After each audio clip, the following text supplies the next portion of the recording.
क्या आप जानते हैं भगवान जगन्नाथ का असली रूप यह लकड़ी की मूर्त नहीं बल्कि एक चमकता हुआ नीला पत्थर था जिसे नीलमाधव कहा जाता था। आखिर वो दिव्य पत्थर गायब कहाँ हो गया और भगवान अधूरी मूर्त में क्यों बदल गए? यह कहानी मालवा के राजा इंद्रद्युम्न से शुरू होती है। उन्हें पता चला कि ओडिशा के घने जंगलों में भगवान विष्णु साक्षात नीलमाधव के रूप में पूजे जाते हैं।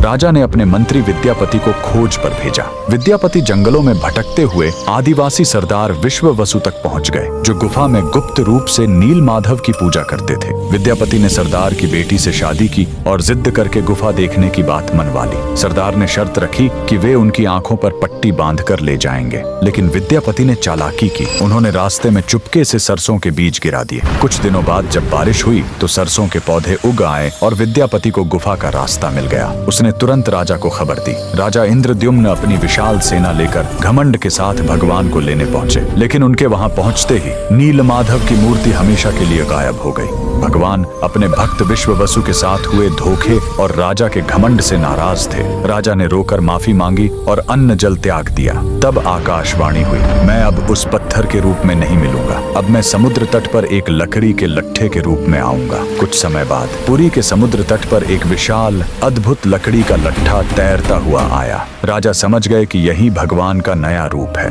उन्होंने तुरंत आदेश दिया कि इस पवित्र लकड़ी से भगवान की मूर्ति बनाई जाए, लेकिन समस्या यह हुई कि वह कोई साधारण लकड़ी नहीं थी। जैसे ही राज्य के बड़े बड़े कारीगर उस पर छेनी हथौड़ा चलाते, उनके औजार ही टूटकर बिखर जाते। उस दिव्य लकड़ी पर खरोंच तक नहीं आ रही थी। तब स्वयं भगवान विश्वकर्मा एक बूढ़े शिल्पकार के रूप में आए। उन्होंने कहा, मैं इससे मूर्ति बनाऊंगा, लेकिन मेरी एक शर्त है, 21 दिनों तक कमरा बंद रहेगा। अगर बीच में दरवाजा खुला तो मैं काम छोड़कर चला जाऊंगा। राजा मान गए। 15 दिनों तक अंदर से छेनी चलने की आवाज आती रही, लेकिन फिर सब एकदम शांत हो गया। रानी गुंडिचा को लगा कि बूढ़ा शिल्पकार शायद अंदर मर गया है। घबराहट में उन्होंने दरवाजा खोल दिया। अंदर देखा तो शिल्पकार गायब था और वहां भगवान जगन्नाथ, बलभद्र और सुभद्रा की अधूरी मूर्तियां थीं। राजा बहुत दुखी हुए, लेकिन तभी भगवान ने संकेत दिया कि वे इसी अधूरे रूप में रहकर भक्तों को दर्शन देना चाहते हैं। यही कारण है कि आज भी हम भगवान के उस अधूरे लेकिन सबसे प्यारे रूप की पूजा करते हैं। कमेंट्स में जय जगन्नाथ जरूर लिखें।